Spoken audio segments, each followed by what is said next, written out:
Hello friends, இன்றைக்கி நம்ம சேனலில் பார்க்க போகிறது மீல்மேக்கர் 65 சோயா 65ன்னு சொல்லுவாங்க. வாங்க எப்படி பண்ணுறதுன்னு பார்க்கலாம். இது வரைக்கும் சேனலை சப்ஸ்கிரைப் பண்ணாதவங்க சப்ஸ்கிரைப் பண்ணிக்கோங்க. பக்கத்தில் இருக்க பெல் ஐக்கானை டேப் பண்ணிக்கோங்க. மீல்மேக்கர் 65க்கு ஃபஸ்ட்டு நம்ம மீல்மேக்கர் எடுத்துக்கலாம். இதை ஒரு 5லேருந்து 10 நிமிஷம் நல்லா கொதிக்கிற தண்ணியில் இதை போட்டு வச்சிடணும். உப்பு போட்டே வச்சிடணும். ஸோ இது நல்லா வெந்துடும். பாருங்கள், நல்லா வெந்துடும். அதுக்கப்புறம் தண்ணியை ஃபுல்லாக இருத்துட்டு வெறும் ட்ரையாக தான் இங்கே வைக்கணும். தண்ணியோடு வைக்கக்கூடாது. ஸோ தண்ணி இல்லாமல் ட்ரையாக வச்சுக்கோங்க. இதில் ஃபஸ்ட்டு ஒரு 1லேருந்து 1.5 ஸ்பூன் அளவு சோள மாவு போட்டுக்கிறேன்.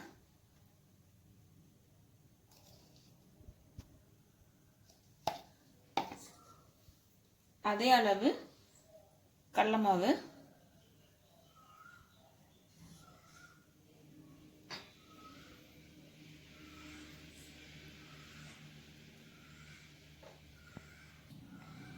அதே அளவு அரிசி மாவு போட்டுக்கோங்க. எங்கிட்ட மாப்பிள்ளை சம்பா அரிசி தான் இருக்குது, ஸோ அதனால் அதை போட்டுக்கிறேன்.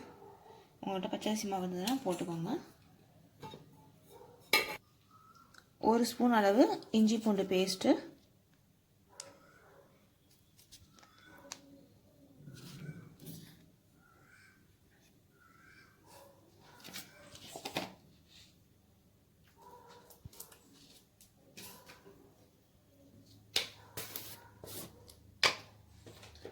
அரை ஸ்பூன் அளவு மஞ்சள் பொடி,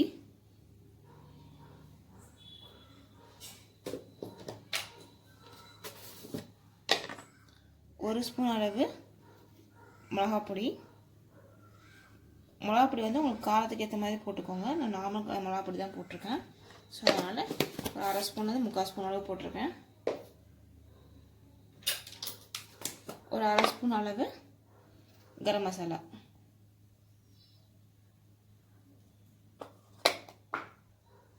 ஏற்கனவே நான் உப்பு போட்டு தான் வேக வச்சுருக்கேன். ஸோ அதனால் நான் உப்பு நான் ஆட் பண்ணலை. இப்போ இது எல்லாத்தையும் ஒன்றா நல்லா மிக்ஸ் பண்ணிக்கலாம். இதில் ஏற்கனவே கொஞ்சம் ஈரப்பதம் இருக்கும், அதனால் தண்ணி ரொம்ப ஊற்ற வேண்டாம். ஃபஸ்ட்டு நல்லா மிக்ஸ் பண்ணிக்கலாம். இது மிக்ஸ் பண்ணும் போதே உங்களுக்கே தெரியும், லைட்டாக ஈரப்பதம் அந்த இதுலேருந்து இருக்கும். ஸோ அதனால் நல்லா மிக்ஸ் ஆகிடும், ரொம்ப ட்ரையாக இருக்காது. வேணும்னா ஒரு ஸ்பூன் கையளவு தண்ணி தெளித்து விட்டுக்கோங்க. ரொம்ப ஈரமாக இருந்ததுன்னா எண்ணெயை குடிக்க ஆரம்பிச்சிடும். ஃபுல்லாக இதாகிடுச்சு.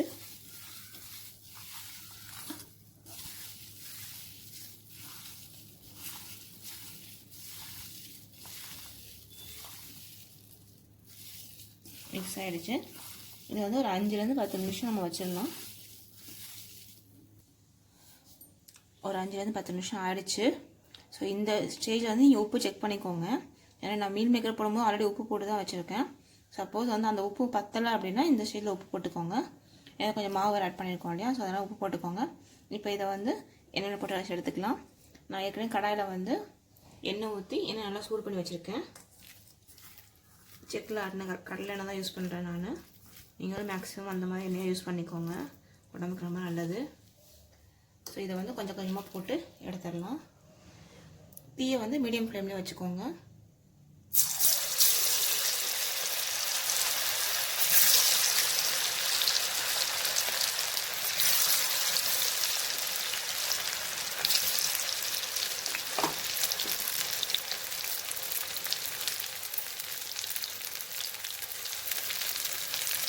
இது நான் கடலை எண்ணெய் யூஸ் பண்ணுறதுனால இது புதுசு புதுசுன்னு வரும், கொஞ்சம் நிறையா வரும்.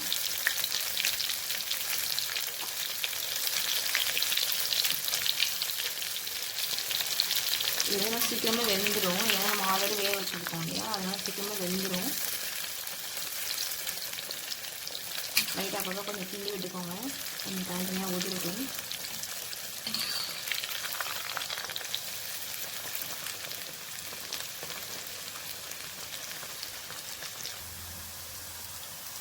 பாருங்க, கொஞ்சம் நுரையெல்லாம் அடங்கிடுச்சு.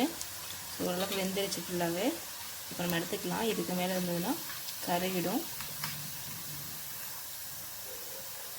எண்ணெயை ஸ்ட்ரைன் பண்ணி எடுத்துக்கலாம்.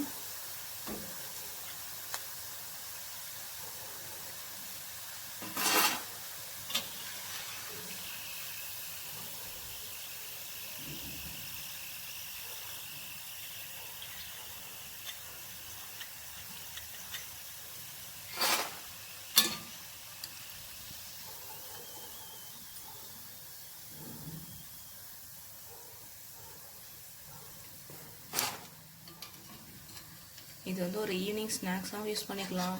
நீங்கள் பிரியாணி ஏதாவது பண்ணிங்கன்னா சைட் டிஷ்ஷாகவும் இது யூஸ் பண்ணிக்கலாம். ரொம்ப சீக்கிரமே பண்ணிடலாம் இதை.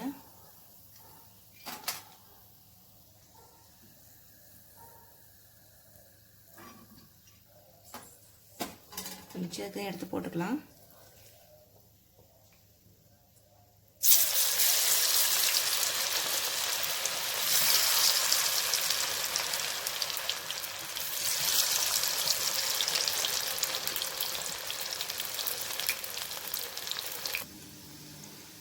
அவ்வளோதான் ஃப்ரெண்ட்ஸ், சூப்பராக ரெடி ஆயிடுச்சு மீல் மேக்கர் 65.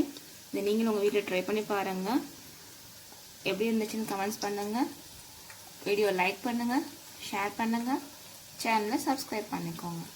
பக்கத்தில் இருக்க பெல் ஐக்கானை டேப் பண்ணிக்கோங்க. தேங்க்யூ.